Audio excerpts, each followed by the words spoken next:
If we consider Rogers' 19 propositions as a developmental theory, the concept of anxiety is better defined for the context of growth. His 12th proposition states, most of the ways of behaving which are adopted by the organism are those which are consistent with the concept of the self. With this proposition, he suggests that the self-concept deceives the individual by allowing only those expressions of behavior which reflect one's own expectations of the self. In this way, some experiences are deliberately quelled depending on the distorted symbolizations of those experiences by one's environment. These examples include hypersexuality or feelings of impulsivity. Yet, these feelings do not disappear, but remain hidden through one's life, only re-emerging subliminally and causing further anxiety and tension. Rogers also describes these experiences as organic needs, since these needs usually stem from primal sources. As such, the self-concept becomes a dishonest representation of one's true being, since it contains only the features which are accepted by oneself and others as they pertain to the environment. Further, one unconsciously maintains a consistent expression of behavior by consistently burying their organic needs, as to sustain the image of the self-concept.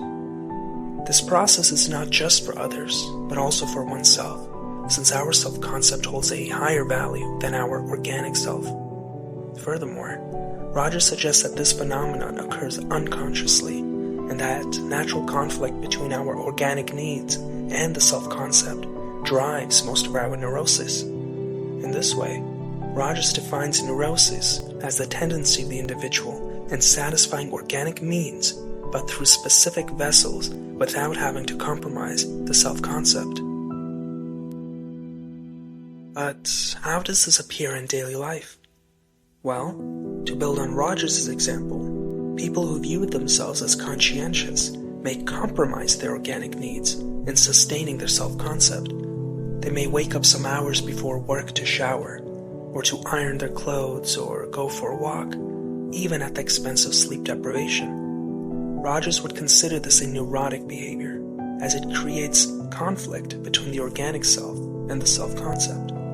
Healthy balance between the self-concept and the organic self, in this case, would be to accept sleep, since it brings rest and clarity. By sleeping appropriately, the individual benefits both the self-concept and the organic self.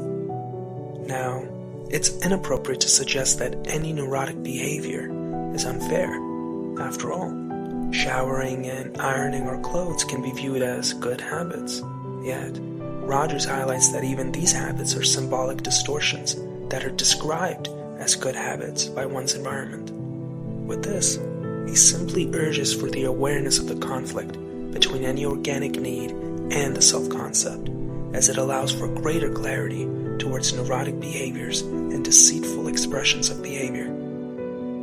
The conscientious individual may persist with these good habits even despite awareness of their conflict. Yet, it is this awareness which brings acceptance, and with acceptance comes a genuine experience of life.